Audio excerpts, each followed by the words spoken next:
আসসালামু আলাইকুম ওয়া রাহমাতুল্লাহি ওয়া বারাকাতুহু।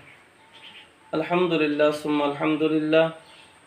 ফিকরুল উম্মাহ মিডিয়ার পক্ষ থেকে সকলকে আন্তরিক শুভেচ্ছা ও অভিনন্দন জানিয়ে শুরু করছি আজকের প্রশ্ন উত্তর পর্ব। এক ভাই প্রশ্ন করেছেন, বাতিল যত শক্তিশালী হোক না কেন হকের নিকট তা দুর্বল। এ ব্যাপারে কোরআনে কোনো দলিল আছে কিনা? হ্যাঁ ভাই, এ ব্যাপারে আল্লাহ তাআলা পবিত্র কালামুল্লাহ শরীফের প্রায় 7টি স্থানে উল্লেখ করেছেন যে হক শক্তিশালী, বাতিল দুর্বল। বাতিল যত শক্তিশালী হোক না কেন হকের নিকট তা নিতান্তই দুর্বল। আল্লাহ তাআলা কোরআনের 7টি আয়াতের মধ্যে তা উল্লেখ করেছেন। 1 নম্বর আয়াত, আল্লাহ তাআলা কোরআনের মধ্যে ইরশাদ করেন, ওয়াকুল জাআল হক ওয়া যাহাকাল বাতিল ইন্নাল বাতিলা কানা যাহুকা। আপনি বলে দিন, যখন সত্য আগমন হয়েছে মিথ্যা এই সত্যের দ্বারা ধ্বংস হবে, মিথ্যা চলে যাবে, মিথ্যা দূরীভূত হবে।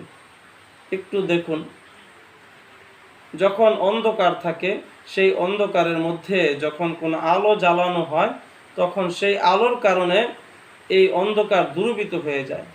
তাহলে হক আসার কারণে বাতিল দূরীভূত হয়ে যাবে।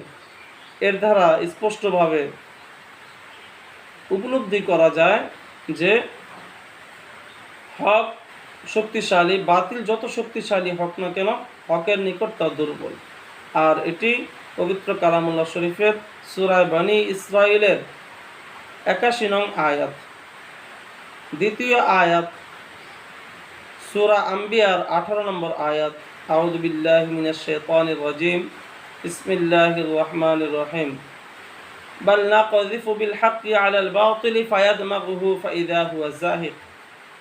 আল্লাহ বলেন যে আমি হককে বাতিলের উপরে নিক্ষেপ করব, যার ফলে হক বাতিলকে ধ্বংস করে ছাড়বে। এই আয়াত দ্বারাও বোঝা যায় যে বাতিল যত শক্তিশালী হোক না কেন হকের নিকট তা দুর্বল। তৃতীয় আয়াত সূরা সাবার 49 নম্বর আয়াত, আল্লাহ বলেন, যা আল হক ওয়া মা ইউবদিউল বাতিল ওয়া মা ইউঈদ। সত্য এসেছে, মিথ্যা প্রকাশ পাবে না এবং তা পুনরায় ফিরে আসবে না।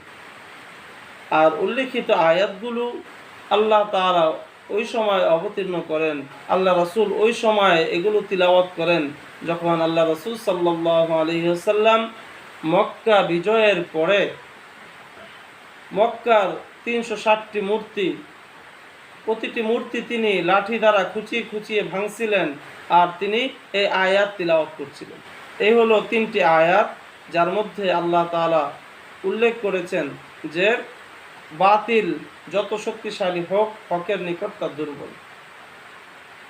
আর 4টি আয়াত হচ্ছে পবিত্র কালামুল্লাহ শরীফের সূরা আল বাকারার 17 এবং 18 নং আয়াত এবং সূরা আর-রাদের 17 এবং 18 নং আয়াত। উল্লেখিত আয়াতগুলোর মধ্যে আল্লাহ পাক রব্বুল আলামিন 2টি উদাহরণ পেশ করেছেন। একটি উদাহরণ হচ্ছে বন্যার পানিতে বা বৃষ্টির পানিতে যখন পানির স্রোত প্রবাহিত হয়, পানি কিছুক্ষণ অতিবাহিত হওয়ার পরে কিছু ফেনা উপরে জমে যায়। এমনইভাবে স্বর্ণকার যখন স্বর্ণের অলংকার পানির মধ্যে ভিজায় তখন কিছু ফেনা উপরে ভেসে আসে, বাকি ওই স্বর্ণকারের পাত্রের ফেনা এবং বন্যার পানির স্রোতের সাথে যে ফেনা সৃষ্টি হয় এই ফেনাগুলো অত্যন্ত দুর্বল, কিছুক্ষণ পরে তা নষ্ট হয়ে যায় এবং তা কারো কোনো কাজে আসে না। অতএব বাতিলও যতই শক্তিশালী হোক হকের নিকট তা দুর্বল। আর এই 2টি উদাহরণ আল্লাহ তাআলা সূরা আল বাকারা 17 এবং 18 নম্বর আয়াত এবং সূরা আর-রাদের 17 এবং 18 নং আয়াতের মধ্যে উল্লেখ করেছে। তাহলে আলোচনার সার নির্যাস কথা হচ্ছে আল্লাহ তাআলা পবিত্র কালামুল্লাহ শরীফের 7টি স্থানে স্পষ্টভাবে উল্লেখ করেছেন, বাতিল যত শক্তিশালী হোক, হকের নিকট তা অত্যন্ত দুর্বল। আল্লাহ তাআলা আমাদেরকে এই কথাগুলোর উপর আমল করার তৌফিক দান করুন। আসসালামু আলাইকুম ওয়া রাহমাতুল্লাহি ওয়া বারাকাতুহু।